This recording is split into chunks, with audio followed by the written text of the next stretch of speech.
Can I get a view of you on the language deployed by Sir Jim Ratcliffe, who unfortunately certainly got his figures wrong, and someone questioned the choice of his language as regards immigration into this country? Minister. Yeah, well, look, his comments were wrong. As you've said, he got his facts wrong, but it's also completely absurd to suggest we're somehow being invaded or taken over. And they're offensive because many people come to this country far from trying to take over the country, but to contribute, working our NHS or in our social care system, for example. But it's perfectly legitimate to have concerns about immigration, and that's why this government is taking urgent action to get a grip of our borders and bring down levels of migration generally from the 1 million net migration figures that we had under the Conservatives. But his language was offensive, it was wrong, and he should apologise. Sir Jim Ratcliffe's business, the co-owner of Manchester United, a comment on what he said, that the country is being colonised by immigrants. Sir Mel? Well, I wouldn't use that phraseology. I wouldn't say colonised, because I think it sounds like there's some kind of nefarious reason behind people coming to our country, which is not the case. But he is certainly speaking to something that is of huge concern to people up and down the country, and that is high levels of migration, which is why at the tail end of the last Conservative government we did bring in changes to the visa requirements that have actually seen those numbers very dramatically. But he's got his figures wrong, Sir Mel. He has. Yeah. Yeah, I think he suggested that there'd been a 12 million increase in the size of the population from 2020 when it's only about 3 million. But so you're broadly supportive of his sentiments, just to clarify. I think the sentiment, but let me choose my words carefully. I think I'm certainly supportive of the notion that people are rightly concerned about the level of migration into our country, which is why we did bring in changes at the tail end of the last government that have seen those numbers substantially fall. There is more work to do, and certainly on illegal migration, where, of course, we have very strong proposals to deal with that as well. Gina Miller, businesswoman, political activist. You and I pride ourselves on living in a nation where we have free speech, but has he overstepped the mark in your view, Gina? Morning.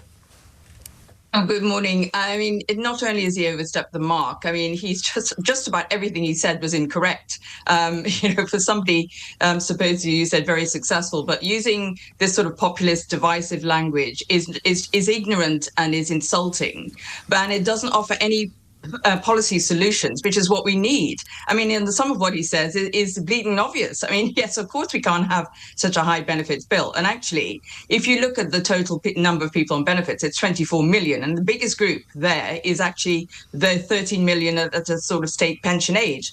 And I think he is right when he says we need bold, honest politicians to do unpopular things. And one I would say is, looking at the triple lock, for example. But to say that linking it and saying it's to do with immigrants, actually, people who come to this country on a visa for work, study, or to join family actually have no recourse to public funds. So he is incorrect there as well. I mean, it just offers nothing to this debate that is a really important one. So the Shadow Chancellor, Sir Mel, said there is something in the sentiment that he's trying to express, that there is concern in parts of the country. Is that a fair comment? No, I don't think so, because if you look, again, we need to look at the data. It is every government's responsibility to secure our borders and to make sure we have a level of migration that is not onerous on our country. That is a given, but the data does not support that. Immigrants who come to this country tend to be economically contributors rather than taking out of the state. And at the moment, until we fix all the problems governments of all stripes have actually failed to do in our country, in our systems, investing, actually training, for example, in our NHS, putting British first when it comes to recruiting our doctors. Until we get those things right, we do need a level of immigration, but it's at their doors. I don't care which party they're from. The parties who have been in power have failed this country, and now they need to put it right. Finally, you don't accept that there are some areas, some cities in this country that have changed dramatically with the arrival of people here, and there needs to be better integration. A city I know well, Leicester, by the way, my mum was raised there. It's integration. I'm not saying it's bad, but it has changed dramatically, Gina. So, and it's not just over the last few years, because actually, to go back to his very ignorant use of the word colonisation, the British colonising and the descendants, I'm one of them, came to Britain after the Second World War in the 50s and 60s to help rebuild this country. And we came on our British passports, and we were British. And the fact is that integrating and contributing to our country is absolutely vital. But we are a modern, multicultural, successful society, and there are problems, and we need to fix them. Gina Miller, businesswoman and political activist, thank you. Good morning. Morning, Nick. How are you? Good, thanks. Well, thank you. Yeah, while I wouldn't have used the word colonised, I do think there's some. Yeah, I do agree with the sentiment of what he was saying. In the last 20 years or so, we have had huge numbers of people come to this country, and while most people think immigration's a good idea, providing it's in sensible amounts, the last 20 years or so, the numbers have been huge, and there are parts of this country, and particularly London, where I know well, which are unrecognisable from when I was a teenager. Isn't that just part of a country developing and growing and becoming more modern and people arriving here? You could say that, but equally, if providing immigration is at sensible numbers, you don't really get these sorts of inflammatory stories. And I'll give you an example. Last year I went to a rugby match at the Tottenham Hotspur Stadium, and the fact that I can remember this from a year ago will tell you. I'll explain why. I got off the train at Seven Sisters, and it's about a 20-minute walk up to the stadium, and this was in the middle of a Saturday afternoon. Rammed, lots of people out and about. For that 20-minute walk, I did not hear one person speak English. And I can still remember that now. And what does that tell you? It tells you that, firstly, integration, well, we've not got as much of it as we think we have. Or we should. And secondly, the numbers over the last 20 years have totally changed parts of this country. And how did you feel? Well, because I've grown up in London, I'm used to people from different backgrounds. But still, even I, as somebody that's, reasonably liberal on immigration, I'm not anti-immigration, but even I thought, this is not right. This simply isn't right. When you say it's not right, what do you mean that it's not right? For a capital city, for 20 minutes to not hear another English accent or another person speaking in your native accent, language, I'm sorry, I don't think that's I'm not comfortable with that. Martin, thank you. Let's see what others make of Martin's experience. Have a safe day. Ray and Sunningdale, what would you say to that? Good morning. Good morning, Nick. Right, I'm just sick and tired of these people complaining about migration. I am involved in Sierra Leone business, and we're looking at... You're involved in what business, sorry? In Sierra Leone politics in Sierra Leone. Sierra Leone, sorry, I didn't hear that. Right, okay. That's right, yeah. And we're looking at taking back our minerals, of which we have 44 minerals that are controlled by multinationals that extract the raw dirt with no value-added job for the locals. Right. How do you expect those human beings to survive? They're going to do. Sorry, how is this relevant to Sir Jim Ratcliffe's views on the United? Very relevant. That's what creates migration. That's what creates the illegal migration and the boats that you're talking about, because people have to live, and we have a situation where when we want to take our minerals, we're threatened with sanctions and so on and so forth. If the people don't have jobs, what do you expect them to do? Thanks for that, Ray. Let's get one more call in before we go to the news, and we go to Germany. Malcolm's in Older. Where's Older? Good morning. It's east of Dortmund. Good to have you on. What do you make of the comments back here in the UK? Being a Liverpool supporter, I've always hated Manchester United, and now it's even more justified than ever before. Just using his narrative, going on that point, the white man should have stayed in Europe. Did he? Did he? Hell. He colonised everything. Yes. Australia, New Zealand, the Americas, and that's totally all right. It's not. It's hypocrisy at its largest scale. Malcolm, thank you. View from Germany. We'll take plenty more views on that. I feel that the issue, the point is being missed, and that is it's not the quantity of immigrants that's the issue, although that's important. What's far more important is the qualitative nature of immigrants. While many of these immigrants coming in are integrating, many are not.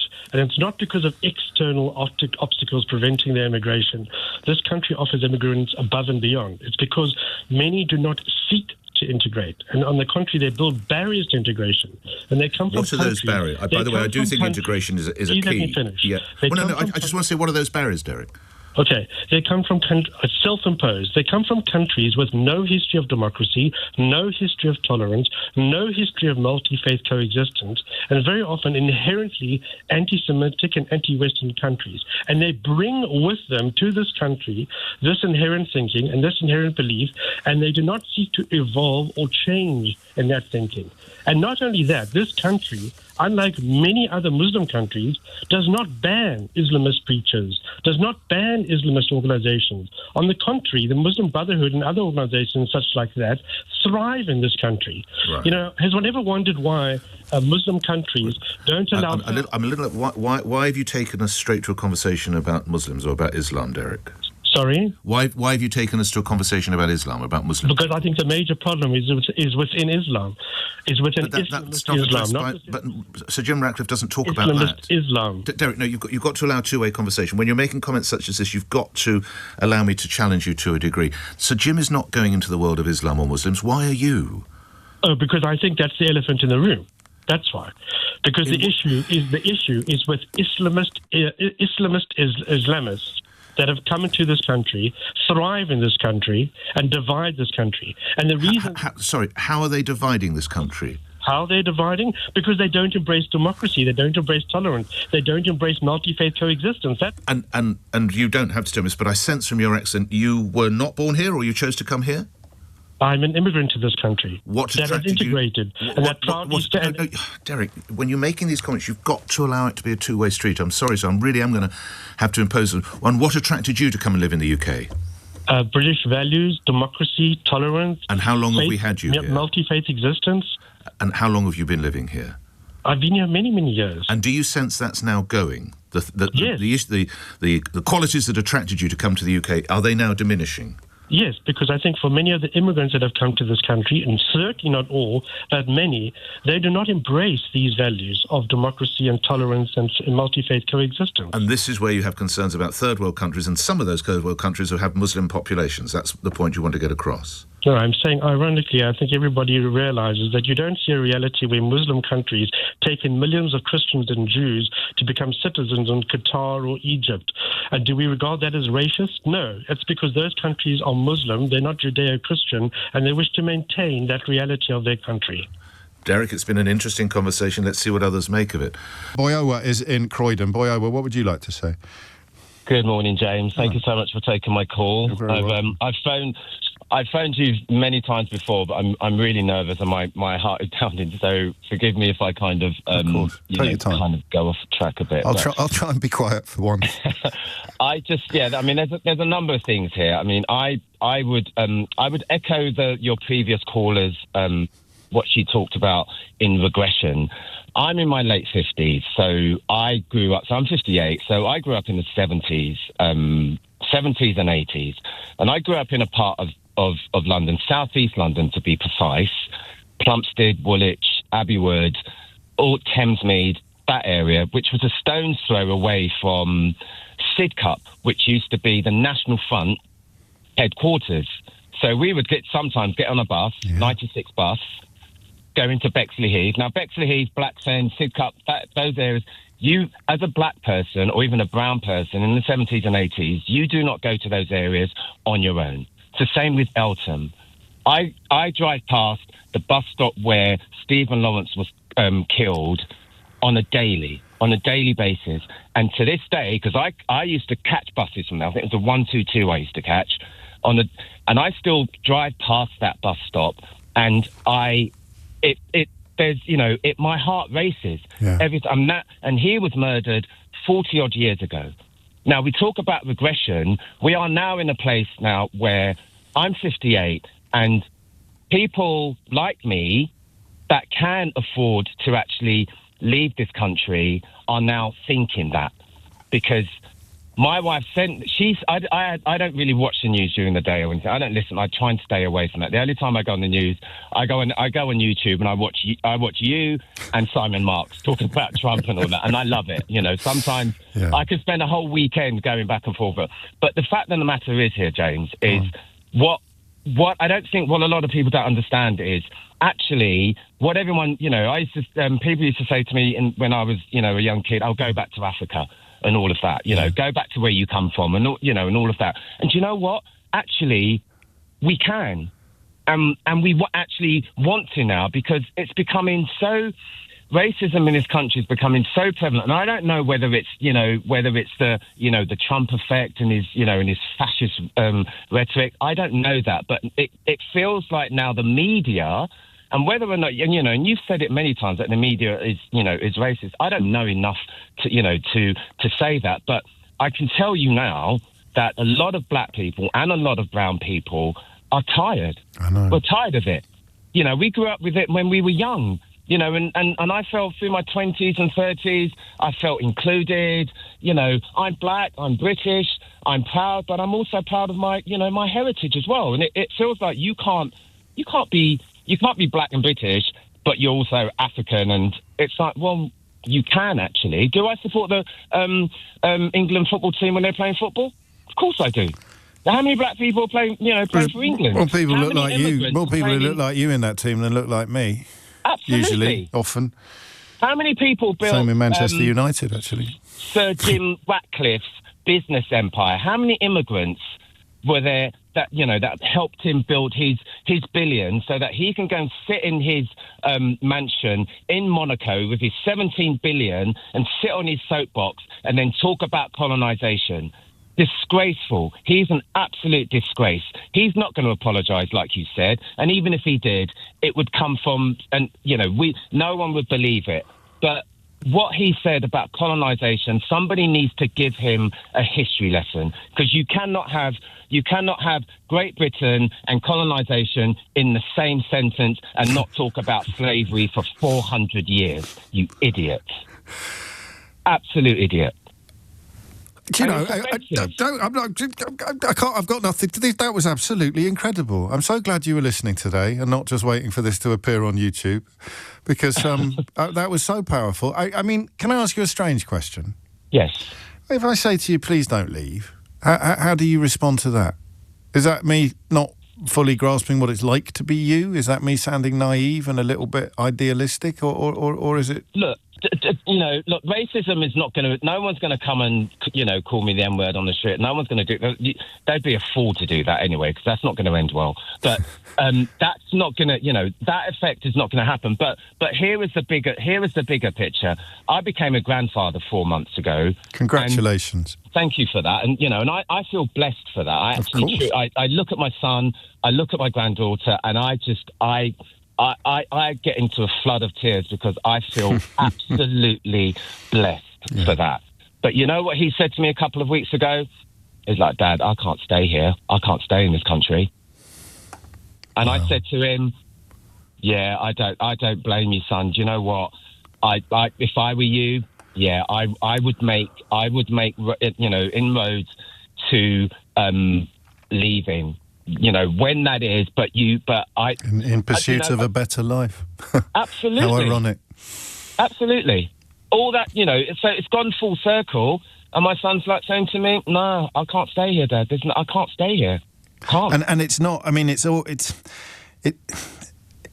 not the existence of the bigotry, because that is omnipresent. It's the social acceptance of it.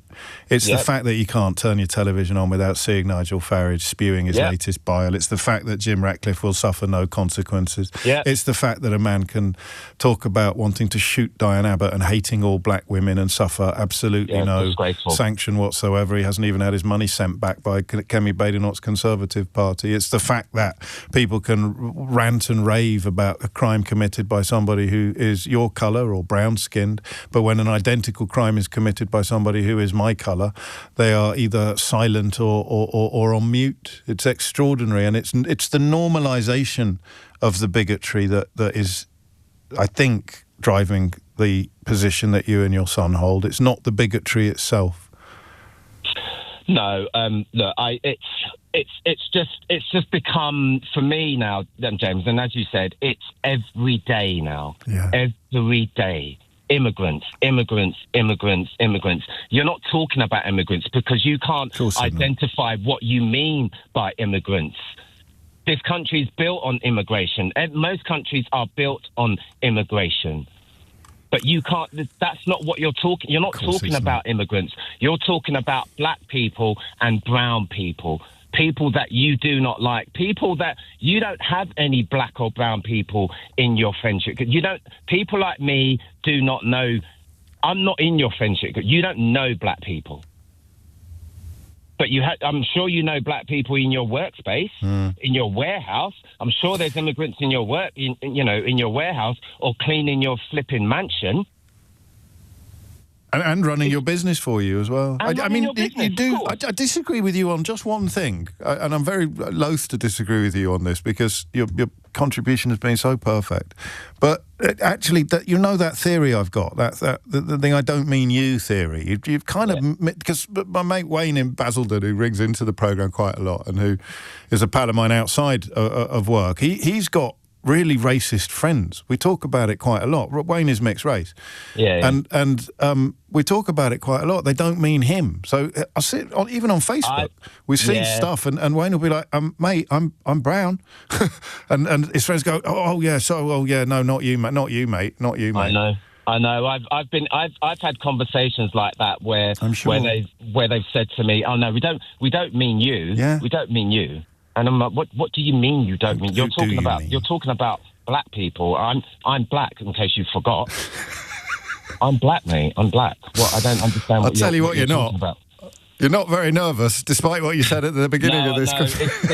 No, I turned on the radio and I knew that you would be talking about this, because even just this morning I was just looking in it and looking into Jim Ratcliffe and how he's built his business and so on and so forth, and I see his stuff in Tesco's and I'm like, no, it's just you are a prime example of what it is to be white and have that privilege of being able to do what you want to do, build your business without any without any difficulties or brick walls in front of you. Like, I've built a business and building a business I've had a business for 15 years, and do you know what? It's only in the last year or so that I've actually come to the forefront of the business to actually feel that actually it's a business that's part owned by a black person. I've never been comfortable with that, James. And what does that tell you? Yeah. I've never been comfortable with that. Putting my face at the forefront, because I've always felt, if people go on the website or whatever, they see a black face, they're not going to. And actually, it was on the website until a few weeks ago, and I asked them to take my face off the website. I'm sorry to hear that. And I've been in this country, and I'm born and bred in this country 58 flipping years, and I still feel that way. I mean, it's just I don't know what that. I don't know. Maybe that's me. Maybe that's me conforming. You. I can read you the messages that are coming in full support of you, and then I mean, so there's a lot of empathy, but there's also a lot of reflection. A lot of people describing their experiences as having been identical to yours. It's the moving away that will stop a lot of people in their tracks. The idea that you would go somewhere else in pursuit of a better life, a better society. That's going to happen. Not an economic migrant, but what word can we use? But a compassion migrant, a decency migrant, leaving the country not in pursuit of tax breaks like Sir Jim Ratcliffe, but in pursuit of kindness, decency, and equity. Wow! Yeah, look at what they've done to us all. That's why you can't go. You can't let them win, mate. I know, James. But look, the point's a bit late for me. But I know my son and his and his partner are going to. Unless something changes fast, and there's not a lot of evidence or optimism that it's going to. Not fast enough for Boyowa's boy. Wow, what a call! I got nothing to add. Well, just to get a couple of things straight, the UK population has not grown by 12 million since 2020. It's increased by 2.7 million, just below 3 million. Definitely higher than all governments have promised to make it. But again, there are reasons why it's grown the way it's grown, and it is not all boats, by the way. Also, the idea that a plan for a football club or a plan for a business like Ineos, his business, is necessarily a good plan for a country is very debatable indeed. But let's talk about his original comments and that apology of sorts. John Barnes joins me, former Liverpool and England player, one of the best, and played in the England team in 1986 and 1990 World Cup finals. Just always worth mentioning those moments of glory, John. Why don't we?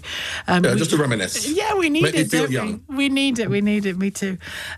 Listen, why do you think so many people fall into language like this when having an otherwise perfectly legitimate conversation about migration numbers in the country and employment in the country?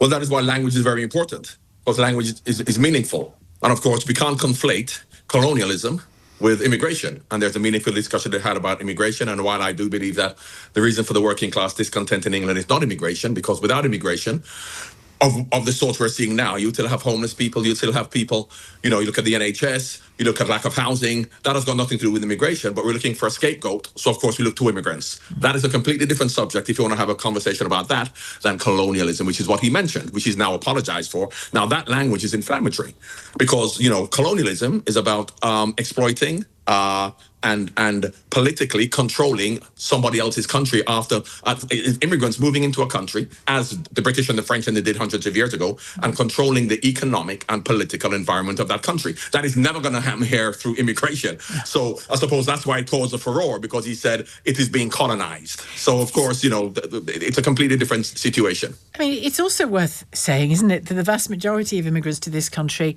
are invited into this country for working reasons.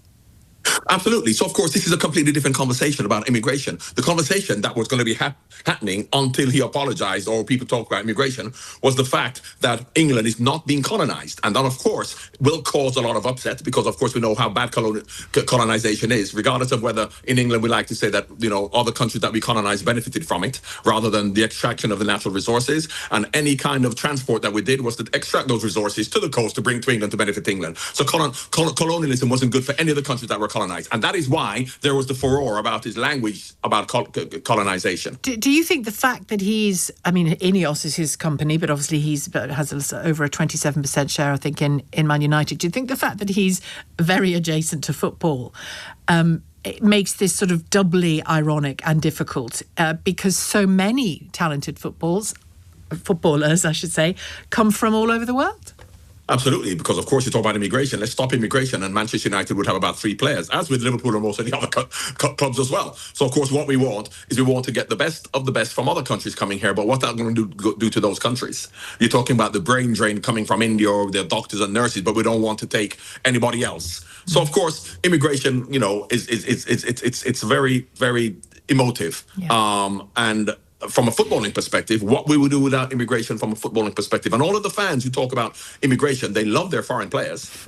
When they score goals. Exactly. Yeah, they can still turn on there's plenty of racism still in football. Oh, absolutely, if they don't do well for them, absolutely. So if you're talking about the Jim Ratcliffe, and because until 5 minutes ago when first time I heard he apologized, I obviously, now this is a completely different subject. We're going to immigration. I was coming to talk about his language, which is why language is very important. And his language was wrong. I'm still very happy to talk about the language. Not least because I'm sure over the years you've been on the receiving end of some choice and inappropriate and wrong-headed language yourself. For people who might not know your background, you were born in Kingston, Jamaica, to a Jamaican mother, Trinidadian father, immigrated to London when you were 12. No, we didn't immigrate to London. To my father was a colonel in the army. He was a diplomat. He went to Sandhurst with Andrew Parker Bowles. To Sandhurst, right? We lived in Mayfair. Okay. We lived in Highgate. Very but nice. Of course, because I'm black, I must be an immigrant. And of course, immigrated. We didn't. And my family went back after 4 years. He got recalled back to Jamaica, and I stayed to play football. I see. And that is why there's so many nuances around when you see people who look like me in this country. It was a placement of your father. We've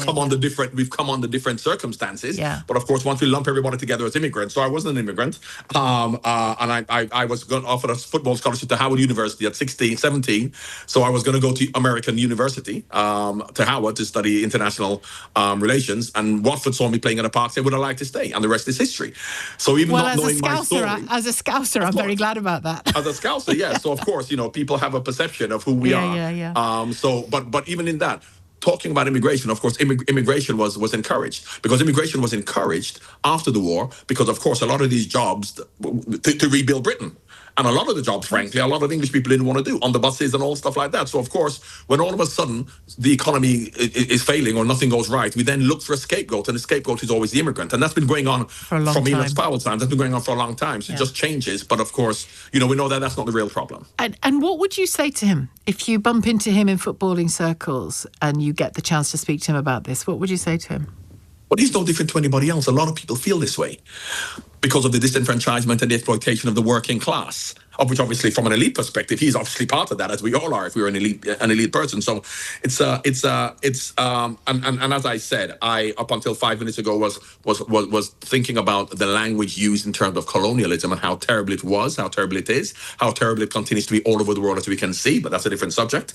So of course, coming on 5 minutes later where he has a legitimate claim to have a conversation and a debate about immigration, as much as, I still believe that they're still being used as scapegoats because the vast majority of immigrants, do benefit this country. So, but that's a decent conversation to be had. A country can always have a conversation about who comes in and who So, of course, this is a completely different conversation now. But the issue with me was the language used about colonialism. Yeah. Because, and we're being colonised. Because if you want a conversation about colonialism, let's have one. Let's have one. But it's not this. That is why it was a ridiculous thing to say from the point of view of colonialism, because colonialism is about a group of people who go to colonise another country on behalf of the motherland, on behalf of England. So when the Americans, the original people went to Australia, they went there to colonise that country for Britain, not for themselves. These people, immigrants, are not coming here representing Iraq, Syria, their hair, because they have been disenfranchised from their own country, so they don't have a country, so they can't colonise England on anybody's behalf to change it. And can I ask you, John, as somebody who's seen great success in life and, with huge fan base, adoration even for what you did in football, does this stuff still get in and hurt you, wound you, sting you? Well, I mean, when you talk about what I achieved in football, I achieved that in football. And, of course, football can't cure the ills of the world. No. And we believe that footballers and people like that can make a difference. We can't. Because I'll use Mo Salah as an example. If we believe that, Mo Salah is going to change the perception of Muslims from a Liverpool fan perspective, not if he was a bad player and not if he leaves Liverpool. So therefore, this whole idea that we're going to use sport as a way to change the world, we cannot do that. We have to look at it from a societal point of view. And unfortunately, a lot of people are absolving themselves of that responsibility by just look at what's going on in football and in cricket and in music. And as long as we, and it's not just a race perspective, it's also look at the gender perspective. We believe that if we get a female prime minister, things will change because we've got a female prime minister. That doesn't happen. So we're simplifying a really complex problem. And I asked you a moment ago what you would say to him. Would you take him on a bit? Because even his apology is a bit half-hearted. It's I'm sorry that people were offended, not I'm sorry I got it wrong. Well, maybe he doesn't understand the nature of what colonialism actually is. Because, of course, once again, you cannot conflate colonialism with immigration. So, of course, if I see him and he want to have a conversation about immigration and the benefits of it or the reality of why we're using them as scapegoats, blah, blah, blah, fine. But there's not even a conversation to be had in terms of defending the words colonialism and using it in this context. So, I mean, if I met him, I'm respecting his own Manchester United. We'll have a conversation about football. So I suppose that's about it. But you wouldn't raise it.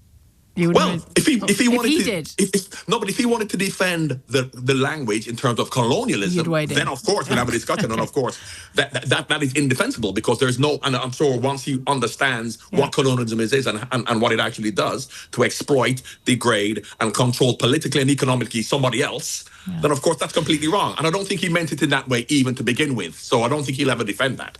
It was clumsy more than... Yeah.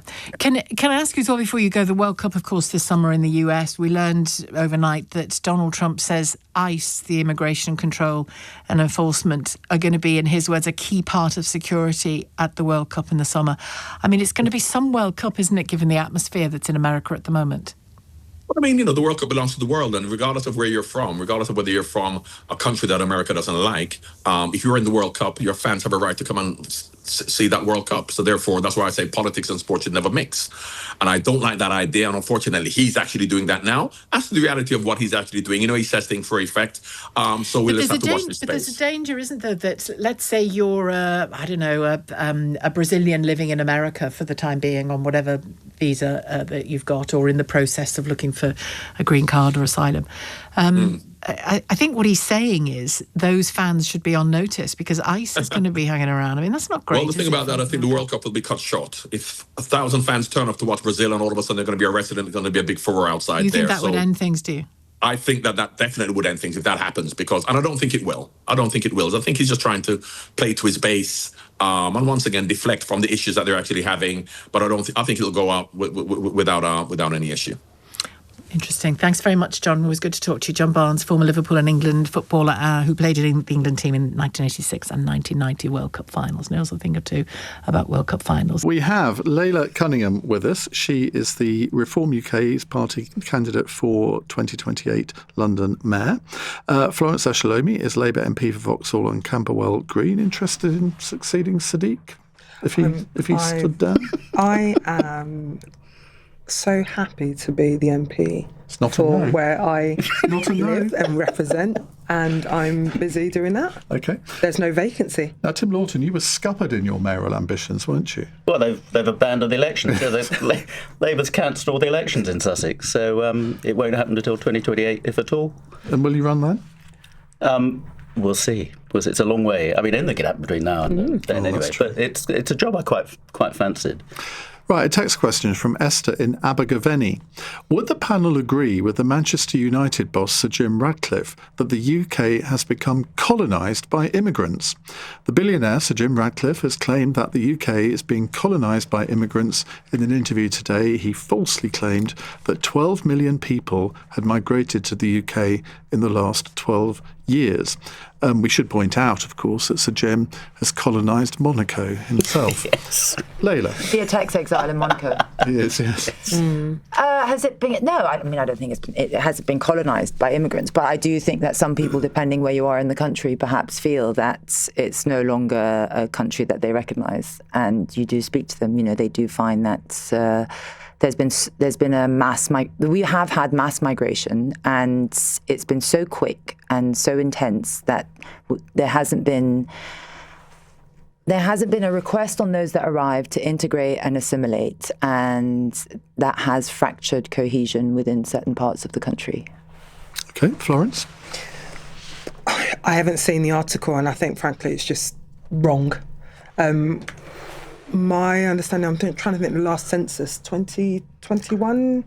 Yes. Yeah, I think it was about 82% whites in the UK, about 18% BME. So this notion that, the UK's been taken over is frankly incorrect. And I think it's about how we recognise that in some parts of the country, we may have an issue in terms of illegal immigration, but actually we need to talk up the benefits of migration and talk about the benefits that many people from such different diverse backgrounds have brought to the country. I think about my own constituency, where I could walk into a classroom, any one of our primary schools, you'll hear over 50 languages. Those children are contributing to UK life. They're enriching UK life. And I think we need to get away from this division and making out the othering of people who may look and sound different to us, and actually celebrate diversity in all its forms. Because I think one of the points he was making is that I don't think I'm doing him a disservice here, but he was saying, well, they're costing the country a huge amount of money with this level of illegal migration.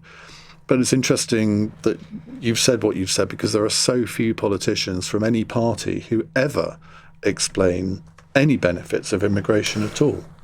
You just have to look at whether it's our food, whether it's our music, our culture. St Thomas's Hospital is in my constituency. The great statue of the late Mary Seacole stands tall outside that hospital. If we were to take out, many politicians have had operations there. If we were to take out a number of people who've made the UK their home, this country would be far poorer. Not just in terms of economics, but the rich culture that they bring. And we talk about people who've come to make the UK their home as if they're sponging off the state. They pay their taxes. They are contributing. They want to be part of the UK. They are contributing and they want to be part of the UK, and we need to make sure we are celebrating that instead of this wrong and false narrative, which, frankly, Layla, is being pushed by Reform. And it's causing big issues in places like London. And that's why I'm saying, Londoners will reject that division and hate because there's no place for it whatsoever. You know what Londoners do reject is working very hard and giving half their money to the government and not getting anything in return. Public services are the worst they've ever been.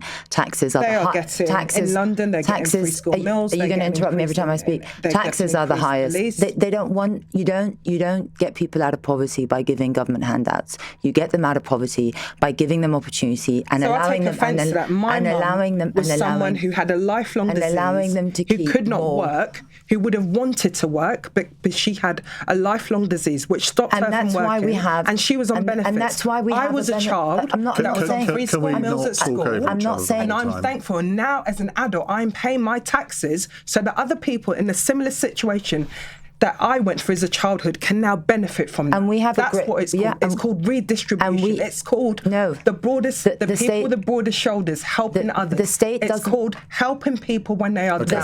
The state. It's called having a safety net. I mean, seriously. Let Layla come back. The state doesn't get to redistribute wealth. You should create wealth. You should help people create their own wealth and stand on their own 2 feet. What we have now, people who have emigrated to this country are creating wealth in since the UK. 2008 we have had stagnant wages, but taxes have gone up, prices have gone up, rent has gone up. And the reason why we have stagnant wages is that we have imported foreign cheap labour, and the wages are so cheap that they cannot support themselves. And what you have is the British taxpayer is supporting those that have just arrived in the country because they cannot support themselves. And that is a government policy.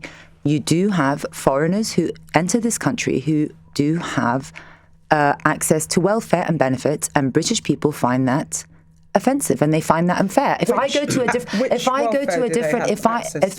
a different country, I cannot claim welfare. You know that refugees in some councils in London go to the top of the housing list. Immigration are automatically able to claim benefits. No, I said that's incorrect. Well, they get housing. That's incorrect. They get housing. They do get housing. Refugees don't get housing. That's incorrect. Are you saying refugees? Are you saying refugees? You are saying where are they housed? Benefits. Where are they housed? Is housing not a benefit? That's incorrect. Is housing a benefit, Florence? Yeah, because we should help people who are destitute. So they do claim benefits, number one. They have legal aid should they commit a crime. That is all paid by the taxpayer and the British taxpayer, and we have too much. You can't tar all immigrants with that brush. I didn't say that. I didn't say all. I'm saying that we have. No, I'm saying that we've had mass migration. You really have. And the problem is that if you paint all people... Well, I didn't say we both heard you say it. Obviously, I've obviously... Listen, I said that we have too many immigrants coming in and that it is costing the taxpayer too much and we can no longer afford it. It is as simple as that. You want to argue with me or not, the facts are there. We've had people, we've relied on foreign cheap why labour. In the middle of all of that can you not bring yourself to say, but most immigrants actually do the right thing. They come here for the right reasons. Of course there are some that sponge off the state.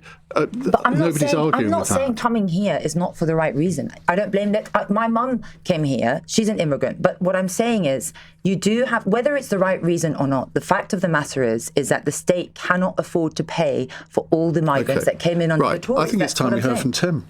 I mean, this is where, frankly, reform speaks with forked tongue, because what Layla did effectively say is since 2008, it's because of all the migrants coming here that there's been no growth in the economy, and the economy in the state, it is. So it's this trying to shift... That's your conclusion. You've had quite a go. Layla, come on. You've had quite a go. So trying to shift all the blame and this... this platform... I'm going to defend myself. The question was about Layla, immigrants. will you please let him speak? She keeps.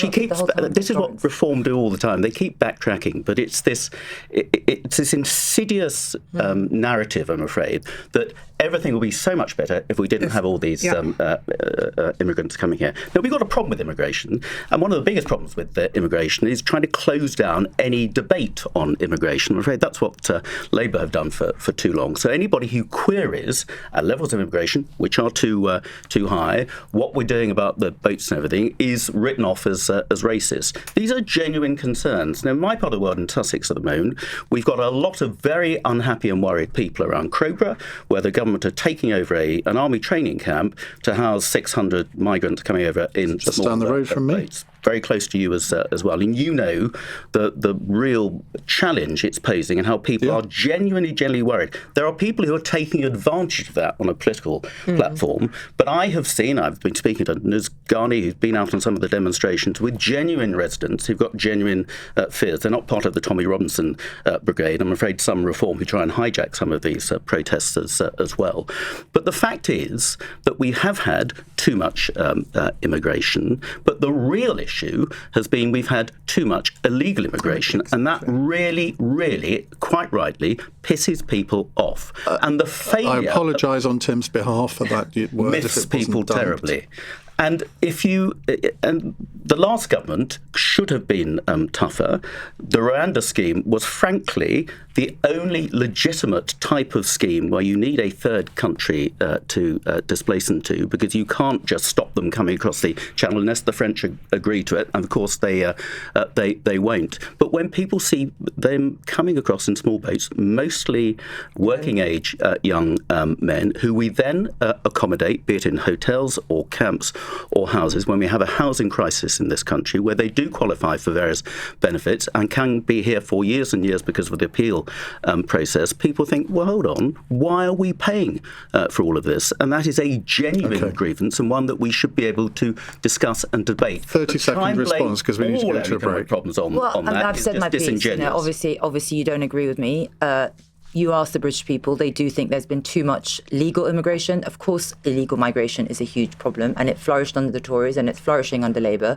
We've had record amount of people, and the reason is that you both your parties refuse to treat illegal immigrants as criminals when they arrive. It is illegal to enter our country. We changed the law illegally. to make that expressively so. The 22 Act made it a criminal offence to come here in a small boat. And do you know how many was prosecuted under your government for illegal immigration? It had only just come in. 1%, because it had only just come in. We changed the law to do that. Who cares about the law? If the law's not implemented, who cares about it? You didn't have the political will to implement it. Only 1% of illegal migrants were prosecuted under that law. We changed the law in 2022. All performative to change the law, not implemented. Immediately reversed that, so it's now no longer a criminal offence to come here. It's 8:49. Let's have a break and some chamomile tea.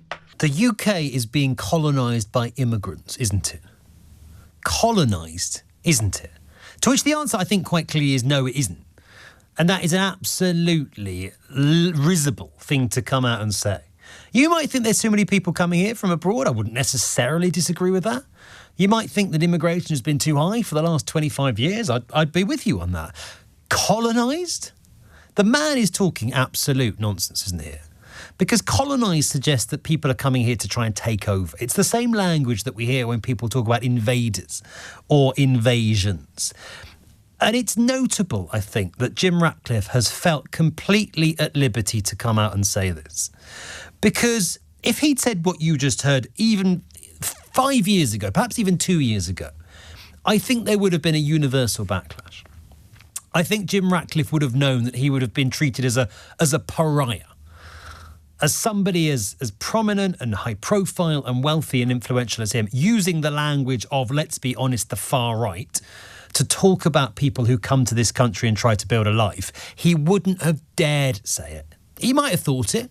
A lot of other people might have thought it, but they wouldn't for a moment have even countenanced coming out and saying it publicly. And yet, the thing that struck me with that interview and that clip was the nonchalance with which Jim Ratcliffe just said, well, yeah, we're being colonised, aren't we? Of course we're being colonised. Because it's now a completely acceptable thing to say. There has been a shift in the last, I think, 18 months or so, where we've gone from a kind of conversation about numbers and resources and can we cope with the number of people coming here, all of which are very legitimate things, to a conversation about invasion and colonisation. So much so, it's become so normalised, that language. It's become so acceptable and widespread that some of our leading businessmen, the owners of some of our oldest and most high-profile football clubs, in this case Man U, feel completely relaxed about giving interviews in which they say things like this country is being colonised by migrants. And I don't really know when I think I know when, but I don't know why that shift occurred. At some point in the last couple of years, it seems to me, the conversation about immigration, and more to the point in this context, immigrants, became infinitely more toxic than it was before. Because having a conversation about how many people we can afford to come to this country without undue, unreasonable pressure being put on public services and resources is completely reasonable. And anybody who tells you that asking those questions or raising those concerns is racist is living in the cloud cuckoo land, if you ask me. It's not racist. But do you know what is racist, I think? Claiming that people who come here from abroad are invading this country. Or claiming that people who come here from other countries, whether they are asylum seekers or economic migrants, want to colonise Britain. It's clearly ridiculous. It's clearly false. And I think it is racist. And it says something, doesn't it, that we have people in high-profile positions like Jim Ratcliffe now feeling completely at liberty to come out with racist guff like that. That's my view on it. I think it's dangerous. And I think that shift from a conversation about immigration to a conversation about immigrants, why they're here, what their motives are, the threat they pose to our way of life, the threat they pose to our women and girls, that's the narrative, is dangerous. It's actively dangerous because it demonises the people that are coming here. In the vast majority of cases, just wanting to get on, make a better life for themselves and their families. And you might say, well, yeah, great, fine, but we can't allow everybody to do that here. And I would agree with you. But the idea that they are coming here to invade us, that they are trying to colonise this country, I can't countenance it, I'm afraid. And it's not just me. Keir Starmer's come out tonight, rightly, I think, condemn those comments. Tell you what he said in just a moment. Kick It Out, the anti-racism football campaign group, say this: Sir Jim Ratcliffe's comments are disgraceful and deeply divisive at a time when football does so much to bring communities together. In addition to the inaccurate figures mentioned, it's worth reminding him that Manchester United has a diverse fan base and plays in a city whose cultural history has been enriched by migrants. This type of language and leadership, they say, has no place in English football, and we believe that most fans will feel the same. Keir Starmer says, offensive and wrong. Britain is a proud, tolerant and diverse country. Jim Ratcliffe should apologise. I don't think he should apologise because he clearly thinks it. I don't think he should have to say sorry for something that he absolutely clearly believes. But I do think it's seriously disturbing that he feels completely relaxed about giving an interview to a major TV station, Sky News, and using what until very recently would have been seen as the language of the far right, but has become so acceptable and normalised in this country that now some of our most prominent businessmen feel absolutely no qualms whatsoever about echoing it and endorsing it. I'm interested in your comments, and your thoughts on those comments. What Jim Ratcliffe said, whether you share my assessment that it is extreme language, that it's dangerous language, that it's racist language, or whether you think actually he's just maybe saying something that you two agree with. And when do you think that sort of language about immigrants became so normalised? When did it become socially acceptable to talk about people coming here to work or to study or to claim asylum as colonisers, as invaders? The irony shouldn't be lost that the country that did go and colonise more of the world than any other since, well, in the history of humanity was ours. So for us, for British businessmen to come out and now say that we are being colonised by people who in many cases come from the countries that we actually did colonise, I mean, it reeks of ignorance and stupidity. It also is deeply offensive, I would have thought. If you're coming here from the Caribbean, or you're coming here from India or Pakistan or many of the other countries where Britain literally did colonise you and your ancestors, how do you feel about being told that you are now the colonisers coming here? 03456060973. What do you make of Jim Ratcliffe's comments? And when do you think this sort of language about migrants became so normalised and so culturally acceptable? Really interested in your thoughts on that, because I think it's quite frightening the way this conversation is going. I think it's quite disturbing. Let's talk to Chris in Malden, Essex, about it first up tonight. Hi, Chris. Evening. How you doing? All right. I'm good, Chris, thank you. What do you make of this claim that Britain's been colonised by immigrants? Well, I don't think his comments come from ignorance and stupidity. I think that he's trying to manipulate the ignorant and the stupid, to be blunt. I agree with what you said about. Does anyone, do people who have these views never wonder why the people that come from other countries speak our language and are attracted to our culture or attracted to us as a country, whether it be through via a boat in the Channel or through legal immigration? And my partner just spent a week in hospital, and she's fine, and she had a really good service. But I think in the whole time she was there, I spoke to about 3 members of staff that weren't foreign-born, and I really hope that those, not the poor elitists, I forget his name, who made the comments originally, but I really hope that people who are getting sucked in by reform and being taken advantage of never need to rely on the health service, because that hospital would have been emptied. It would have been completely empty of staff, and they are there to help. They are there to assist and save people's lives, and the fact that because of their accent or the colour of their skin or their religion or anything else, it's just pure ignorance. He thinks they're here to try and colonise us, Chris. The people that are coming here, as you said, my mum's in hospital at the moment. I've got the same experience. Almost all the staff are non-British born. And Jim Ratcliffe comes out and claims that people like them who have come here to work, come here to care for our elderly and work in our hospitals, are here to try and, well, you know, the word colonise means that they're here to try and take control, doesn't it? That's what he's suggesting. He is, but he's smarter than that. And those that are the most highly educated and those in the political sphere know exactly what they're doing. Me and my partner had this conversation earlier when we were driving back from the hospital, okay? Well, it seems inevitable now that reform are going to get in. And I said, there's a part of me that thinks we need to get it out of our system, that people need to realise that if you're trying to find hope in politicians, there is none. You have to try and do well in life despite the politics. No one's going to lower your taxes. No one's going to give you better grades. No one's going to give you a pay rise from the government. And when he makes comments like that, the people that he has a sherry with in the evening at the gentleman's club and the people that he mixes with, they're the people that cause the problems, not solve the problems. But the problem is, Chris, I think that he might have said that sort of thing behind closed doors at his members' club, or as you say, some Michelin star restaurant to his friends or his family. He might have said that for a long time, but he would never have said it publicly, because he would have known it would have been seen as completely and utterly unacceptable, and it no longer is. It no longer is unacceptable to say that Britain is being colonised by migrants. And I'm interested in people's thoughts on when and how and why that happened. That change occurred. Chris, you make some very, very good points. Thank you very much indeed. Let's talk to Matthew, a new caller in Bromley tonight. Evening, Matthew. Hi there, how are you? I'm good, sir, thank you. Fire away. What are your thoughts on this? Yeah, it was it's the first time I've ever called, and I was listening as I was driving on the way home, and I pulled over, being safe. And I think it's Margot Ledbetter. I think it's the silent majority. When she's asked, when she goes to pay the rent and the rates, and she won't pay, so she says, "I won't pay for this sewage to be collected outside my house because there's a blocked drain."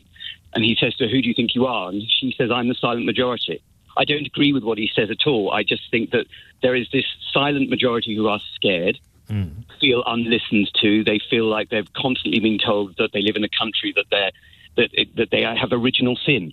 Friends of mine who literally have gorgeous children look at them and go, I'm being told I'm an evil, nasty, horrible man because I'm straight, I'm white, and I'm nothing else. That's clearly absurd, Matthew. No, but but you say that's absurd. That's what they're being made to feel and what they're being told. But who is making straight white men feel that they are guilty of an evil sin? I think the media is making them feel that, and I think for example, I'll tell you. So I tutor politics, yes, and government politics, and most of the people that come to me tutoring, when I go through the politics, and it's I make it very clear that my political leanings are nothing to do with teaching. I ask my pupils at the beginning of the time I have with them, and at the end, can you tell what it is? And they'll go no, and I'll go good, because that's what it should be, because it should have nothing to impact on it. But it's quite clear that it's being made very clear that they're told that, in school or by social media or whatever it is, that they're wrong, that they are worth less, that they should be apologising for what's gone before, and that it's their fault.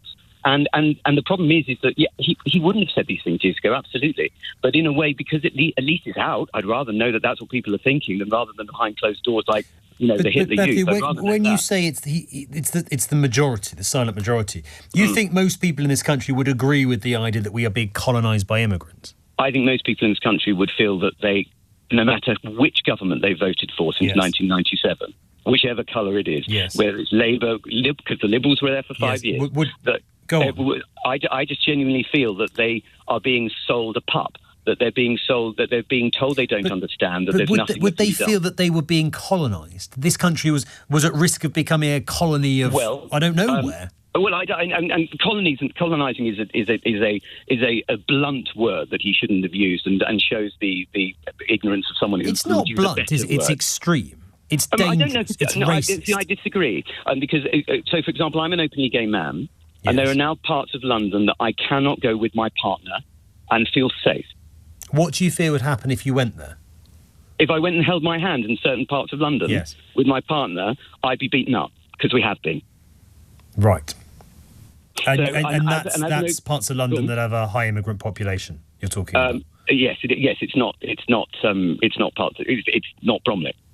And I would argue that, and I'm not an undergender person. I have no issue with that at all. And I know there are plenty of people who have problems with homosexuality and for religious reasons and whatever, and that's fine. But I do have a problem with that. Over the past 5 or 6 years, it has become noticeable that it has become very unsafe, and I cannot hold my partner's hand. I think the points you're making seem to me to be pretty reasonable, but they seem to be different ones to what Jim Ratcliffe was saying. Because if you're saying we've got an issue in parts of this country with integration, and in some communities there's too much segregation between people from different ethnicities, I would agree with you wholeheartedly.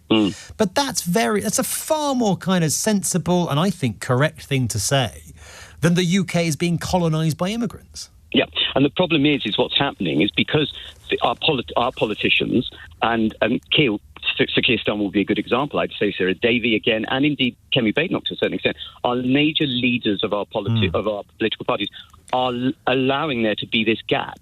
They're allowing there to be this void because empty vessels make the loudest noise. So sorry, just to be clear, are you saying, Matthew, that because people feel that their genuinely legitimate concerns about immigration have been ignored or shut down, the language and the kind of narrative is getting more and more extreme? Well, people. It's like a 2-year-old having a tantrum, isn't it? They just feel that they're not being heard. So they're lashing out and starting to say more and more. And then they start saying, like you do in a quarrel with your partner, you say things, you go, I really didn't mean that. I think there might be something in that, but I also, I slightly don't buy the idea that nobody's allowed to say that they think immigration's too high, because most of the press in this country, quite a lot of the politicians in this country, a lot of the newspaper columnists, radio presenters, TV pundits have been saying that for years. Not those people, Ben, because that's what makes them their money. What makes their bucks. It's what gets them clicks. The idea that you daren't say, I think there are too many immigrants here without everybody calling around and telling you you're racist. It's demonstrably not true. I disagree. In the education system, if I went into a staff room of an education area and I made those comments, I would be hounded out and lose my job. You'd lose your job for saying you think immigration is too high. It would become incredibly difficult, and it would be made very, very difficult. Because I've had colleagues who have moved to this. That's why I tutor. I don't work in a mainstream school. But I've had people who have come and worked for the place I do because they've had just that they'll make a comment to class going, I read this the other day and I was really interested about it and I didn't understand. And suddenly go, oh, well, hang on a minute. And it's not that they'll get sacked, it's that they'll be so uncomfortable and they'll be sent to Coventry and it'll be made so clear to them. But that's free speech, isn't it? I mean, I'd like to think there's more tolerance, but if you come out with a political opinion that your colleagues find distasteful, then they're entitled to tell you. As long as you don't lose your job and there aren't professional consequences, then to an extent that's freedom of speech, Matthew, isn't it? It's freedom of speech, but then in which case is the freedom of speech, how far does that go? In terms of everybody's got the right to be happy, as the Constitution says, is the bullying of those people then? If it's bullying, that's different. But this idea that everybody should be able to spout off their political views, and if anybody takes objection, then it's kind of a sign that you can't say things in this country anymore. I don't think that is true. There are a lot of people with positions of real power making the case that there are too many immigrants coming to this country right now. It's not a fringe view. It's not a sort of particularly, suppressed view. It's there everywhere you look. Matthew, appreciate the call. Interesting points.